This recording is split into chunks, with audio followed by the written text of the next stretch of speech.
आदाब दोस्तों, मैं हूं शहजाद आलम बरनी। आप देख रहे हैं द बरनी शो। आज हम अपने शो में जो मुद्दा लेकर के आए वो मुद्दा है इस्लाम धर्म अपनाने पर दलितों को आरक्षण क्यों नहीं मिलता है। और सिर्फ इस्लाम ही नहीं बल्कि ईसाई धर्म भी अगर वो अपनाते हैं, यानी मुस्लिम या क्रिश्चियन अगर वो बनते हैं हिंदू धर्म छोड़ करके, तो उनको आरक्षण नहीं मिलता है। संविधान के 1950 के राष्ट्रपति के एक शासन का एक आदेश का हवाला दिया जाता है, जिसके कारण अगर दलित समुदाय के लोग हिंदू धर्म छोड़ करके मुस्लिम या क्रिश्चियन बनते हैं तो उनको आरक्षण नहीं मिलता है। यदि कोई और धर्म अपनाते हैं तो उनका आरक्षण बरकरार रहता है। और यही बड़ी वजह है कि लोग इस्लाम या क्रिश्चियनिटी में नहीं आते हैं। जो दलित अपना धर्म परिवर्तन करते हैं वो बाकी दूसरे मज़हबों में जाते हैं, लेकिन इस्लाम और क्रिश्चियनिटी में इसलिए नहीं आते हैं क्योंकि उनको आरक्षण नहीं मिल पाता है।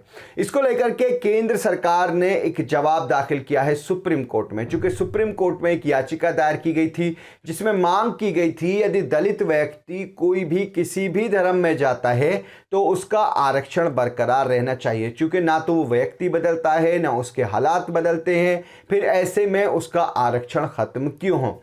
रंगनाथ मिश्रा कमीशन की जब रिपोर्ट आई थी उसने भी कुछ इसी तरह के रिकमेंडेशन दिए थे, जिसमें कहा गया था कि जमीनी हकीकत का अध्ययन किए बिना सभी धर्मों में धर्मांतरण कराकर इन लोगों को अनुसूचित जाति का दर्जा मिलना चाहिए। अगर कोई भी व्यक्ति अपना धर्मांतरण करके किसी भी धर्म में जाता है तो उसको बिना किसी अध्ययन या बिना कोई स्टडी किए जो है उसका जो जनजाति का अनुसूचित जाति का जो आरक्षण है वो बरकरार रहना चाहिए और दलितों को वो आरक्षण मिलना चाहिए। ऐसे में सवाल ये उठता है कि केंद्र सरकार इसको लेकर के अब क्या कह रही है। चूंकि सुप्रीम कोर्ट में याचिका दायर की गई थी और याचिका में मांग की गई थी कि अगर दलित समुदाय का व्यक्ति हिंदू धर्म छोड़ करके इस्लाम या क्रिश्चियनिटी में जाता है यानी ईसाई बनता है तो उसको आरक्षण मिलना चाहिए। ये मांग उस याचिका में की गई थी, जिसको लेकर के सुप्रीम कोर्ट ने केंद्र सरकार से जवाब तलब किया था।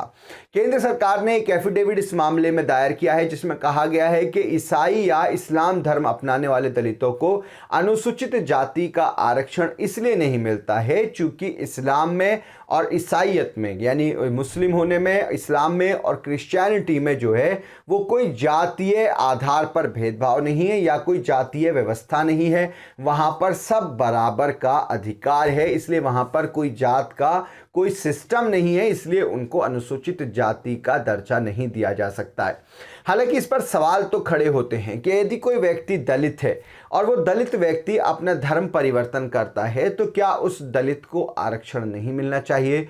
क्योंकि व्यक्ति भी वही है, उसके हालात भी वही हैं, उसकी इकोनॉमिक कंडीशन भी वही है। ऐसे में अगर इकोनॉमिक, चूँकि आजकल देश में वैसे भी आर्थिक तौर पर जो लोग कमज़ोर हैं उसके स्वर्ण आरक्षण दिया जा रहा है, तो फिर क्यों जाति के आधार पर यदि कोई दलित अपना धर्म परिवर्तन करता है तो क्यों उसको आरक्षण नहीं मिलना चाहिए?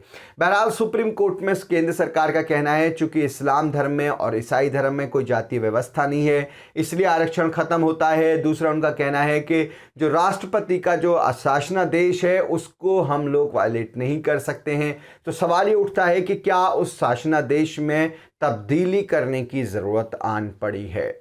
आप इस पूरे मामले को किस तरीके से देखते हैं? अपनी राय जरूर बताएं। वीडियो के नीचे कमेंट बॉक्स है, उस कमेंट बॉक्स में जाकर के अपनी राय हमें जरूर बताएं।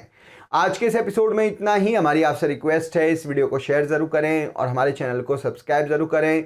और आप हमें सोशल मीडिया पर यानी इंस्टा, ट्विटर और फेसबुक पर फॉलो करने के लिए वीडियो के नीचे जो लिंक्स दिए हुए हैं उन लिंक्स पर जाकर आप हमें सोशल मीडिया पर फॉलो कर सकते हैं। बहुत बहुत शुक्रिया।